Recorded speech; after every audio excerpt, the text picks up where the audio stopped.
Et si le Covid-19 déclaré problème mondial était à la vérité la solution mondiale? Sûrement que vous allez dire encore un excentrique, un fou, et en disant cela, vous ne faites que dire le catéchisme de cette culture de la consommation universelle qui transforme le message de vérité du Christ en une sorte de marchandisation de l'Évangile. Ou bien, écoutez ce que dit le Christ avant de se lever. En effet, et c'est à l'Évangile de Jean au chapitre 16, à partir des versets 6. En effet, si je ne pars pas, celui qui doit vous aider ne viendra pas à vous. Mais si je pars, je vous l'enverrai. Et quand il viendra, il montrera au monde qu'il se trompe au sujet du péché, au sujet de ce qui est juste et au sujet du jugement. Le monde se trompe au sujet du péché parce que les gens ne croient pas en moi. Le monde se trompe au sujet de ce qui est juste parce que je vais près du Père et que vous ne me verrez plus. Le monde se trompe au sujet du jugement parce que le chef mauvais de ce monde est déjà jugé. Alléluia. Je vous mets au défi de rencontrer votre pasteur, votre prêtre, tout homme religieux qui déplace des foules, de vous expliquer la révélation dans ce passage de l'Évangile qui se trouve dans toutes les versions de Saint Jean, au chapitre 16, des versets 6 à 9. À la vérité, ce passage est contourné adroitement. Et en cette nuit du 19 avril 2020, marquant l'anniversaire du prophète Jonas des temps modernes, à cette journée du 20 avril 2020, Roua, le Saint-Esprit, la troisième personne de la très sainte Trinité, me donne cette révélation.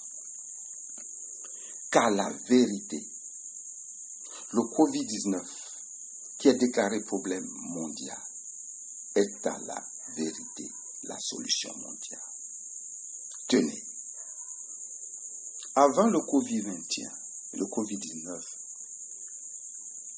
les hommes et les femmes ont dû remarquer spécifiquement que la culture de masse s'est transformée au niveau de la communication. Les arts du spectacle, mais également cette culture de la marchandisation de l'image a investi des hommes et des femmes précédemment choisis par l'Éternel, qui se sont laissés happer par cette culture et alors ont disposé les hommes et les femmes à cette culture de l'évangile de masse. Et comme le chante ce jeune qui, à mon sens, est dans la révélation, les églises sont pleines à craquer. Les temples sont pleins à craquer. Les stades ne peuvent plus contenir les foules. Et la publicité s'en mêle pour promettre guérison, promettre réussite, et les hommes courent de campagne d'évangélisation en campagne d'évangélisation. Et alors arrive le Covid-19. Et les autorités civiles estiment qu'il ne peut plus avoir de rassemblement au-delà de 50 personnes. Du coup, le commerce fructueux des campagnes d'évangélisation et des stades pleins est obligé de capituler. Et mieux, sans demander du reste, est-ce que cette décision vient de Dieu? Mais parce que justement, ces hommes de Dieu se sont laissés happer par la culture de la marchandisation, par la culture de la recherche du bien, déguisé en mission de Dieu, ils ont capitulé. Les églises se sont vidées et les temples, également les stades, réduisant les hommes et les femmes à un confinement. Encore un autre terme.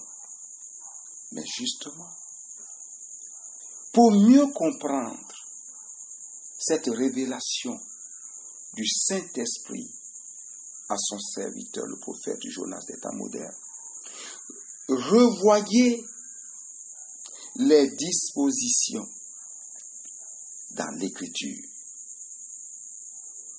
Satan pensant guider les hommes et les femmes à tuer le Fils de Dieu, ne s'est pas douté qu'à la vérité, il entraînait ainsi la rédemption de l'humanité, la rédemption de l'homme. Et c'est ainsi, le principe ne change pas. Satan déclenche un malheur et Dieu, dans sa puissance infinie, transforme ce malheur-là en bonheur, en bénédiction. Et donc, le Covid-19, dans les décisions qui sont prises, casse ce que, à la vérité, le Seigneur ne cautionne pas.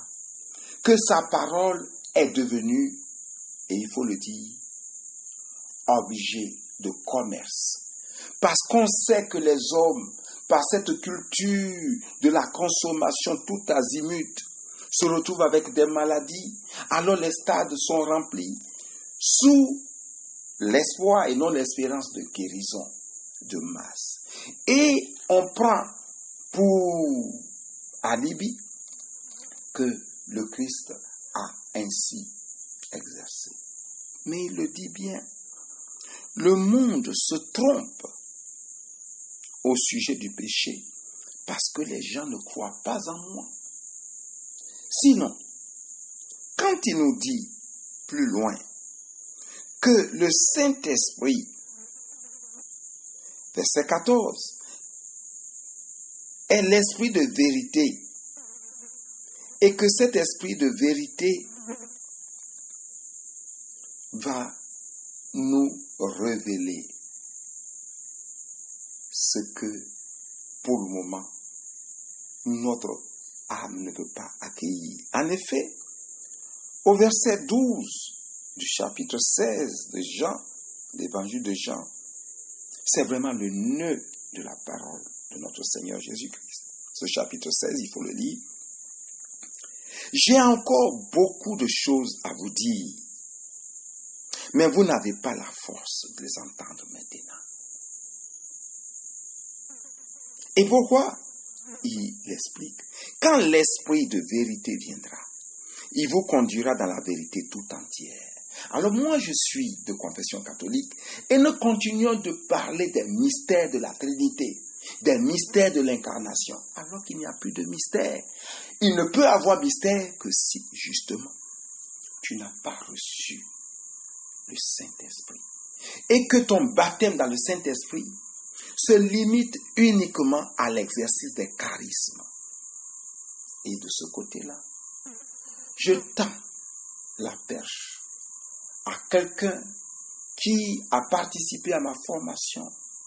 Je veux parler du pasteur Christo Yakilome, que j'aime bien.